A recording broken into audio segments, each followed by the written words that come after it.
Chapitre 27.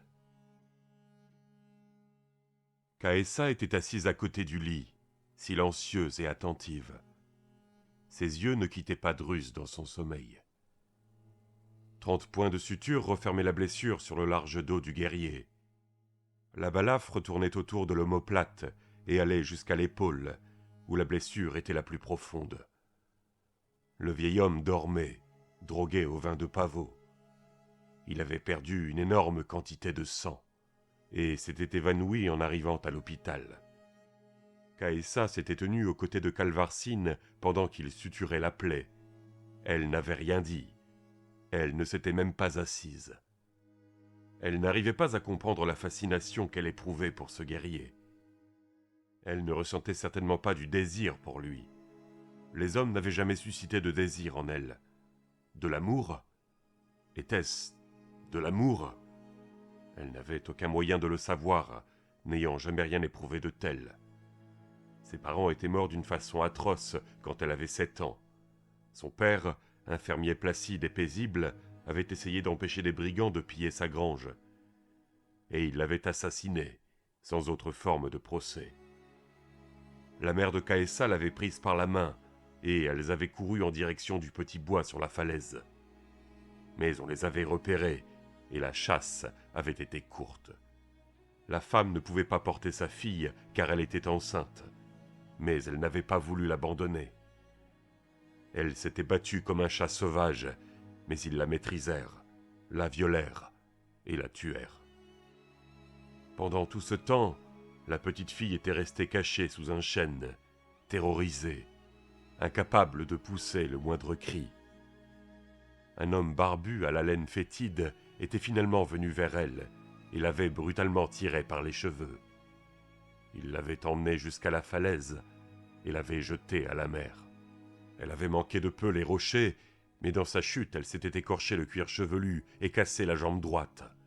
Un pêcheur ayant assisté à son plongeon la repêcha. À dater de ce jour, elle n'était plus la même. Elle n'était plus l'enfant rieuse qui dansait et chantait. Elle s'était renfrognée et elle devint sournoise.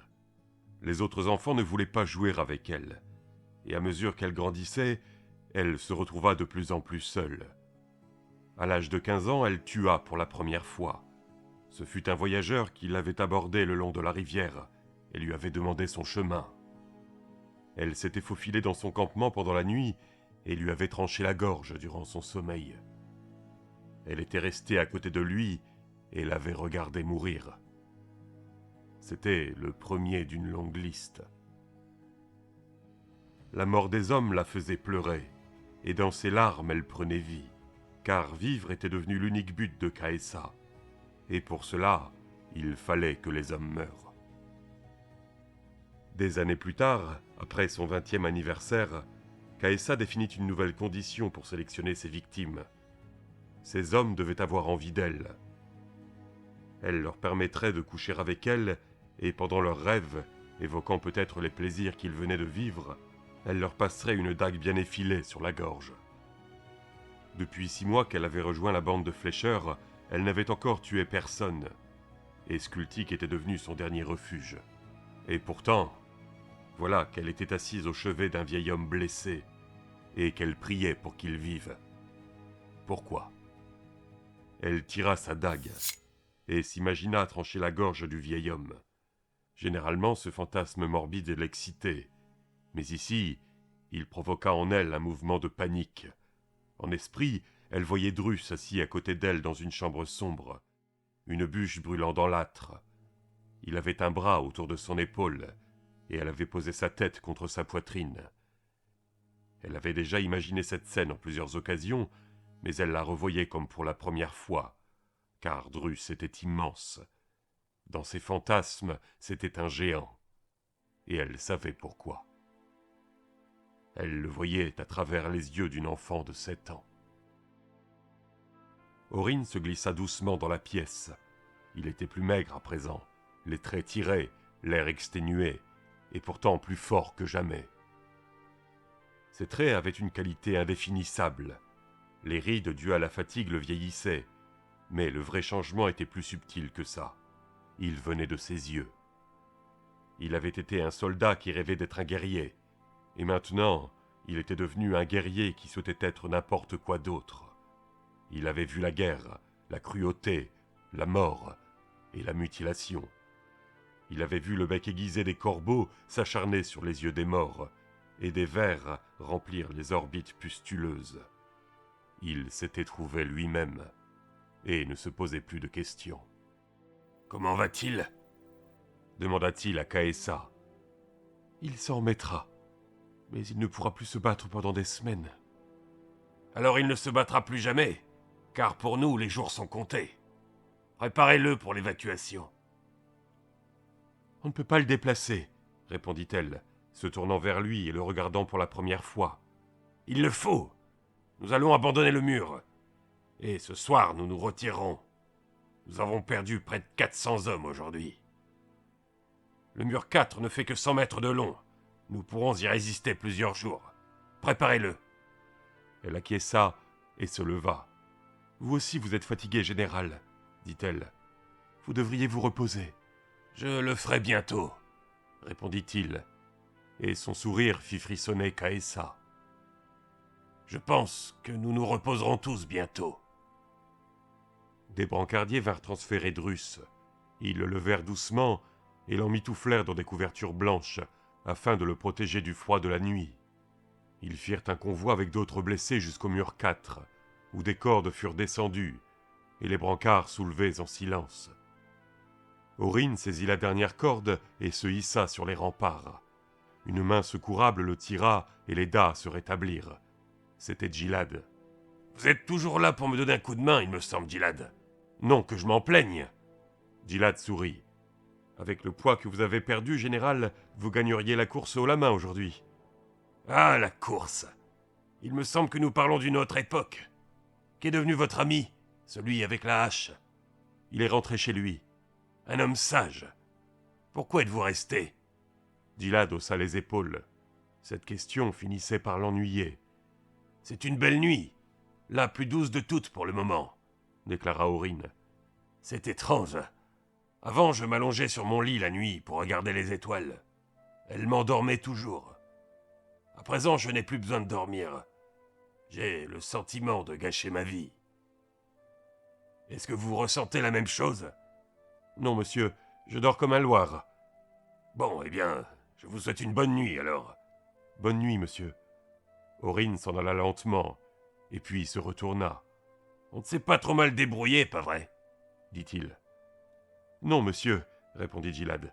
« Je pense que les nadirs se souviendront de nous avec tendresse. »« Oui. Bonne nuit. » Il était sur le point de descendre les petits escaliers du rempart quand Gilad fit un pas vers lui. « Monsieur !»« Oui. »« Je voulais vous dire... Eh bien, simplement que j'ai été fier de servir sous vos ordres.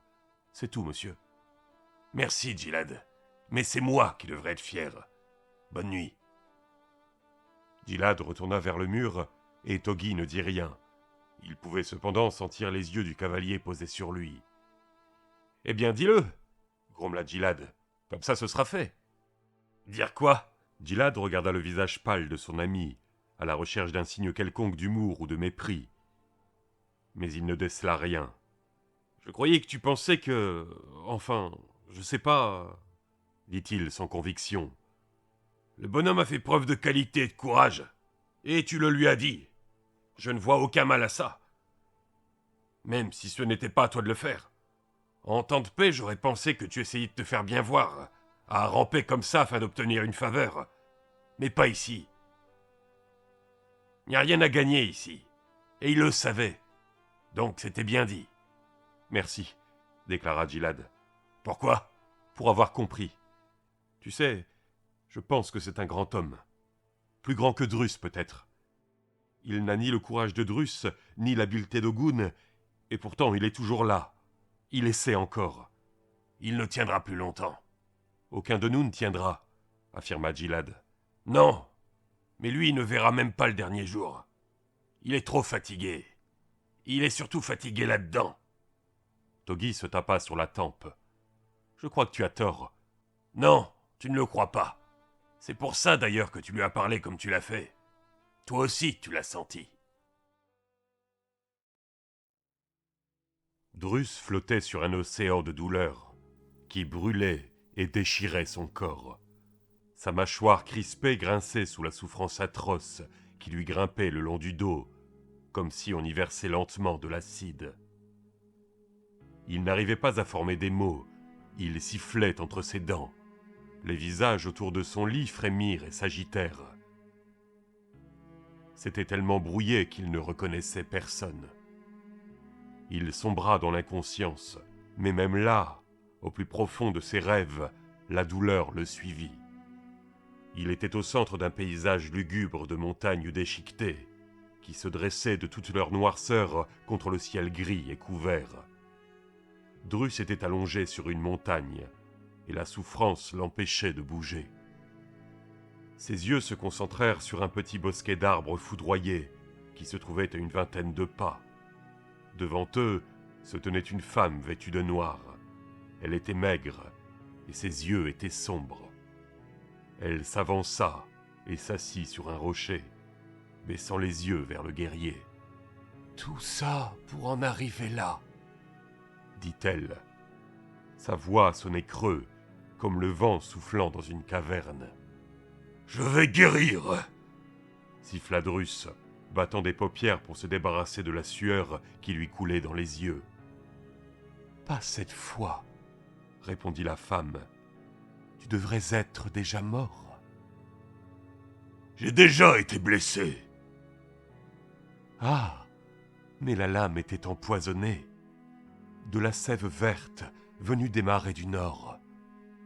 Et maintenant, te voilà rongé par la gangrène. »« Non, je mourrai la hache à la main. »« Ah, tu crois ça? Je t'ai attendu, Drus. Toutes ces années, j'ai vu des légions de voyageurs traverser la sombre rivière à cause de toi. Et je t'ai observé. Ton orgueil est colossal. Ta suffisance démesurée. Tu as goûté à la gloire et tu prises la force par-dessus tout. Et maintenant, tu vas mourir. Sans ta hache, sans ta gloire, tu ne franchiras jamais la sombre rivière pour rejoindre les palais éternels. Je m'en réjouis. Est-ce que tu t'en rends compte? Est-ce que tu le comprends? Non! Pourquoi me détestes-tu? Pourquoi? Parce que tu as conquis la peur. Et parce que ta vie est une insulte à mon égard. Que tu meurs n'est pas suffisant. Tous les hommes meurent, les paysans comme les rois. Quand vient la fin, ils sont tous à moi. Mais toi, Drus, tu es spécial. Si tu mourrais comme tu le désires, tu continuerais de me narguer. C'est pourquoi, rien que pour toi, j'ai inventé cette exquise torture. Tu devrais déjà être mort de ta blessure, mais je ne t'ai pas encore réclamé. Et maintenant, la souffrance va devenir de plus en plus intense. Tu vas te tordre de douleur, tu vas hurler. Et au bout du compte, ton esprit se brisera, et tu supplieras. Tu me supplieras. Et je viendrai, et je te prendrai par la main, et tu seras à moi.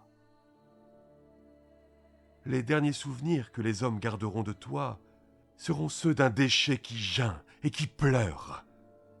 Ils te mépriseront, et ta légende sera entachée. Enfin! Drus poussa de toutes ses forces sur ses bras massifs, luttant pour se redresser. Mais la douleur le ramena à terre, et un grognement força ses dents serrées. « C'est ça, capitaine. Continue à te battre. Essaie encore. Tu aurais dû rester sur ta montagne et apprécier tes vieux jours, espèce de vaniteux. Tu n'as pas pu résister à l'appel du sang. Souffre et fais-moi plaisir. » Dans l'hôpital improvisé, Calvarsine enleva les serviettes chaudes du dos nu de Drus. Il les remplaça rapidement, tandis que la puanteur remplissait la pièce. Serbitar s'avança et examina la blessure. C'est sans espoir, déclara Calvarcine, frottant son crâne poli d'une main. Pourquoi est-il toujours en vie? Je ne sais pas, répondit doucement l'albinos. Caessa a-t-il dit quelque chose? La fille, assise sur la chaise à côté du lit, leva des yeux éteints de fatigue. Elle secoua la tête. La porte s'ouvrit et Rec entra sans faire de bruit.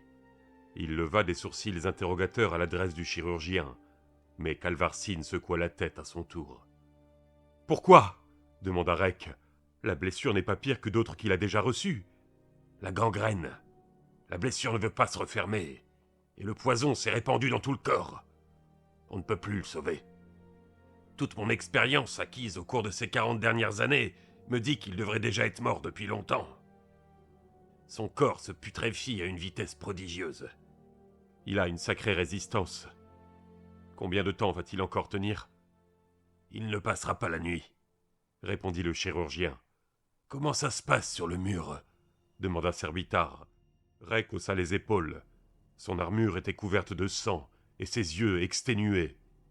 Nous tenons bon pour le moment, mais ils sont dans le tunnel en dessous de nous, et la porte ne résistera plus très longtemps. C'est vraiment dommage que nous n'ayons pas eu le temps d'obstruer convenablement cet accès. Je crois qu'ils le déboucheront un peu avant l'aube.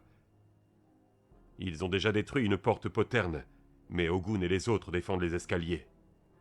C'est d'ailleurs pour ça que je suis venu, docteur. J'ai bien peur qu'il ne vous faille une fois de plus vous préparer à l'évacuation. Dorénavant, l'hôpital sera installé dans la forteresse. Dans combien de temps pouvez-vous partir ? Comment le saurais-je ? On m'amène sans cesse des hommes. Quoi qu'il en soit, commencez les préparatifs. Ceux qui sont trop gravement touchés doivent être achevés. Quoi ? Cria le chirurgien. Assassinés, vous voulez dire ? Exactement. Déplacez ceux qui peuvent l'être. Les autres, que croyez-vous que leur feront les nadirs de toute façon ? Je déplacerai tout le monde, indifféremment. S'ils meurent durant l'évacuation, ce sera toujours mieux que de les poignarder dans leur lit. Alors commencez dès maintenant, nous perdons du temps, dit Rec. Sur le mur, Gilad et Togi rejoignirent Ogun près des escaliers de poterne. Les escaliers étaient jonchés de corps, mais il y avait encore davantage de nadirs qui étaient regroupés dans le tournant de la spirale et qui escaladaient les monceaux de cadavres. Ogun avança, bloquant un coup d'estoc et éventra l'homme de tête. Celui-ci tomba et fit trébucher l'homme qui le suivait. Togi abattit son épée à deux mains sur sa gorge et il tomba également. Deux autres guerriers avancèrent, s'abritant derrière des boucliers ronds en peau de bœuf tendus, et derrière d'autres encore les poussaient en avant. Au-dessus d'eux, les nadirs gagnèrent un accès sur les remparts, faisant une percée dans la ligne Drenaï. Orin vit le danger et se précipita avec 50 hommes du nouveau groupe Karnak. En dessous, sur la droite, les béliers grondaient contre les gigantesques portes de chêne et de bronze. Jusqu'ici, les battants tenaient, mais des fissures inquiétantes étaient apparues en dessous des poutres de soutien entrecroisées. Le bois geignait sous l'impact. Orin se fraya un chemin jusqu'à la percée nadir, utilisant son épée à deux mains, coupant et taillant sans songer à se défendre. Derrière lui, un guerrier Drenaï tomba, la gorge déchirée. Orin envoya un revers au visage de l'attaquant et bloqua une attaque venue de la gauche. Il restait encore 3 heures avant que le soleil ne se couche. Fletcher s'agenouilla dans l'herbe derrière les remparts. 3 carquois de flèches disposaient devant lui. Calmement, il encocha une flèche, banda son arc et tira. Un homme sur la gauche d'Orin s'écroula, la flèche ayant traversé sa tempe. Puis un deuxième nadir mourut sous l'épée d'Orin, juste avant qu'une nouvelle flèche n'en abatte un troisième. La percée se dégageait devant la contre-offensive Drenaï. Dans la cage d'escalier, Togi se bandait l'avant-bras. Il y avait reçu une grande entaille. Pendant ce temps, un escadron frais de la Légion tenait l'entrée. Gilad s'adossa à un rocher et essuya la sueur de son front. « Une longue journée !» déclara-t-il. « Elle va se prolonger encore un peu !» marmonna Togi. « Ils sentent qu'ils ne sont plus très loin de s'emparer du mur. »« Oui. Comment va le bras ?»« Très bien, » répondit Togi. « Où va-t-on à présent ? Ogun a dit de prendre la place des blessés là où c'est nécessaire. Ça peut vouloir dire partout. Je vais aux portes, tu viens ? Pourquoi pas ? répondit Gilad en souriant. Rek et Serbitar nettoyèrent un pan des remparts et coururent rejoindre Orin et son groupe. Tout le long du mur, la ligne de défense pliait, mais elle ne craquait pas. « Si nous pouvons tenir jusqu'à ce qu'ils se reforment pour une nouvelle charge, nous aurons peut-être le temps de ramener tout le monde derrière Valtteri !» hurla Orin, comme Rek devait se frayer une route à ses côtés. Pendant 1 heure encore, la bataille fit rage. Ce fut alors que l'énorme tête en bronze du bélier pratiqua une brèche dans les poutres de la porte. Le grand madrier central s'affaissa quand une craquelure apparut. Puis, dans un grondement terrible, il sortit de sa mortaise. Le bélier fut retiré lentement, afin de libérer un passage pour les guerriers qui attendaient derrière. Gilad envoya un coursier sur les remparts pour prévenir Rek ou l'un des Gannes. Puis il dégaina son épée et prit position avec 50 hommes, prêts à défendre l'entrée. Tout en faisant balancer sa tête de gauche à droite pour soulager les muscles de ses épaules, il jeta un coup d'œil à Togi. Ce dernier souriait. « Qu'est-ce qu'il y a de si drôle ?»« Ma propre bêtise, » répondit Togi. « J'ai suggéré qu'on garde les portes afin de me reposer un peu. Et, à la place, je vais juste mourir. » Gilad ne répondit pas. Mourir. Son ami avait raison. Les hommes postés à la porte ne survivraient pas au mur 5. Il eut une envie impérieuse de s'enfuir en courant, mais réussit à se contrôler. De toute façon, quelle importance? Il avait vu suffisamment de gens mourir ces dernières semaines. Et s'il survivait, que ferait-il? Où irait-il? Il retournerait dans sa ferme auprès de sa femme insipide? Il irait vieillir quelque part, édenté et sénile, ressassant les sempiternelles histoires à mourir d'ennui de sa jeunesse et de son courage? « Par tous les dieux !» dit soudainement Togi. « Regarde par là !» Gilad se retourna.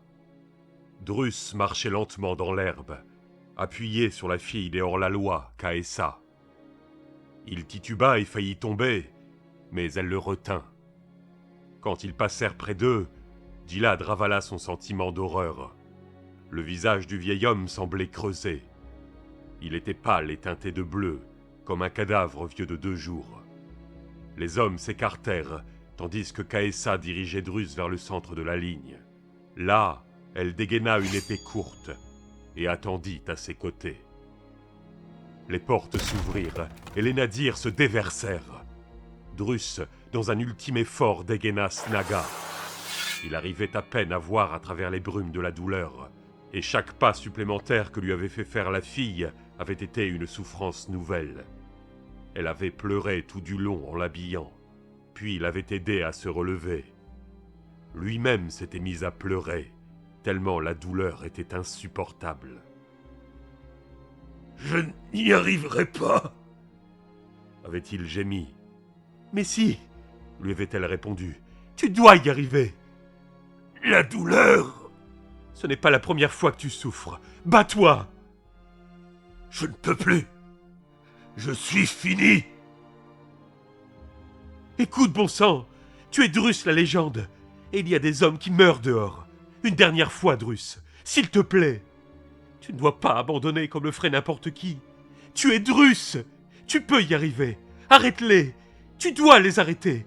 Ma mère est là, dehors. » Sa vue se dégagea momentanément, et il vit la folie qui habitait la fille.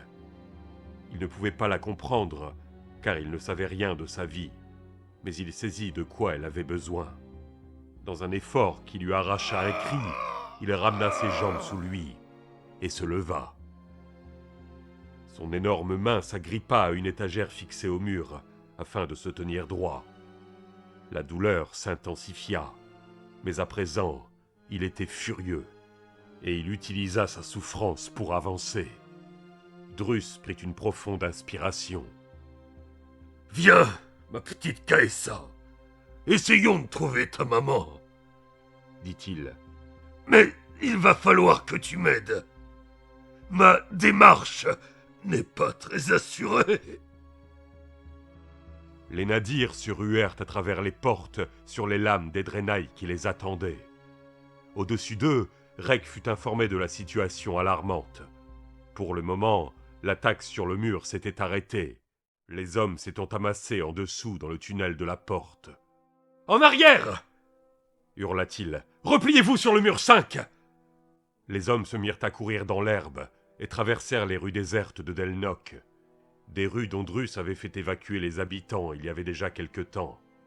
Il n'y aurait plus de terrain vague entre les derniers murs à présent, car les bâtiments étaient toujours debout, vides et hantés. Les guerriers coururent vers la sécurité éphémère du mur 5, ne pensant pas une seconde à l'arrière-garde qui était restée aux portes fracassées. Gilad ne les en blâma pas. Étrangement, il n'avait aucune envie d'être avec eux. Seul Orin, en pleine course, en eut conscience.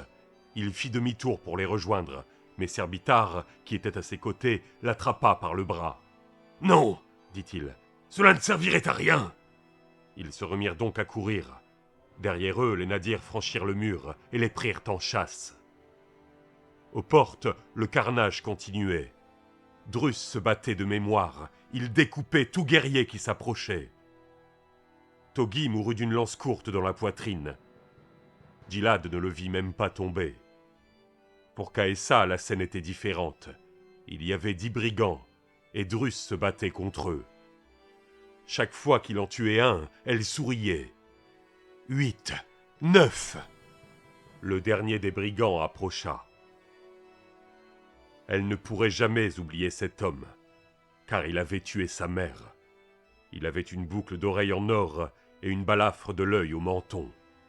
Elle leva son épée et se jeta sur lui, enfonça sa lame dans son ventre. Le nadir fléchit les jambes et tomba en avant, entraînant la fille dans sa chute. Un couteau pénétra entre ses omoplates, mais elle ne le sentit pas. Les brigands étaient tous morts. Et pour la première fois depuis son enfance, elle était en sécurité. Sa mère allait sortir du sous-bois et la ramener à la maison, où l'on donnerait à Druss un bon repas. Et ils riraient tous ensemble, et elle chanterait pour lui. Elle. Il n'y avait plus que 7 hommes debout aux côtés de Druss, et les nadirs les encerclèrent. Tout d'un coup, une lance jaillit et brisa les côtes de Druss, lui perçant un poumon. Snaga cingla une réponse mortelle, sectionnant le bras du lancier au niveau de l'épaule. Comme il tombait, Gilad lui trancha la gorge. Puis Gilad tomba à son tour, poignardé dans le dos. Druss était seul. Les nadirs reculèrent, car l'un de leurs capitaines s'avançait. « Tu te souviens de moi, Marchemort ?» dit-il. Druss arracha la lance qu'il avait dans le flanc et la jeta loin de lui. « Je me souviens de toi, gras du bide, le héros. Tu avais dit que tu me prendrais mon âme, et pourtant c'est moi qui suis debout ici, et toi qui meurs. Qu'est-ce que tu dis de ça ?» Druss lança subitement Snaga droit devant lui. La lame partagea la tête du héros en deux comme une citrouille. « Je dis que tu parles trop !» rétorqua Druss. Il tomba à genoux et baissa la tête. Il vit qu'il se vidait de son sang. À côté de lui, Gilad était en train de mourir, mais il avait toujours les yeux ouverts. « C'était bon d'être en vie, pas vrai, garçon ?» Autour d'eux, les nadirs se regroupèrent, mais aucune attaque ne fut tentée. Druss releva la tête et désigna un guerrier. « Toi, fiston !» dit-il dans le dialecte guttural. « Apporte-moi ma hache !»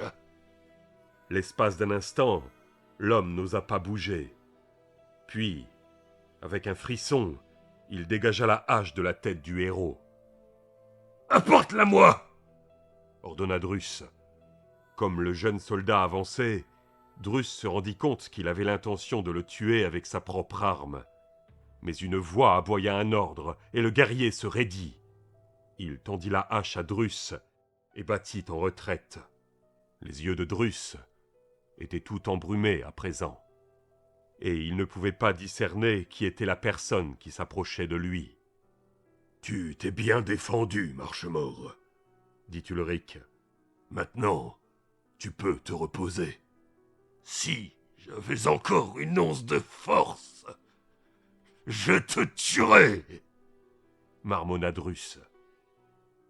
Il se débattait avec sa hache, mais elle pesait trop lourd.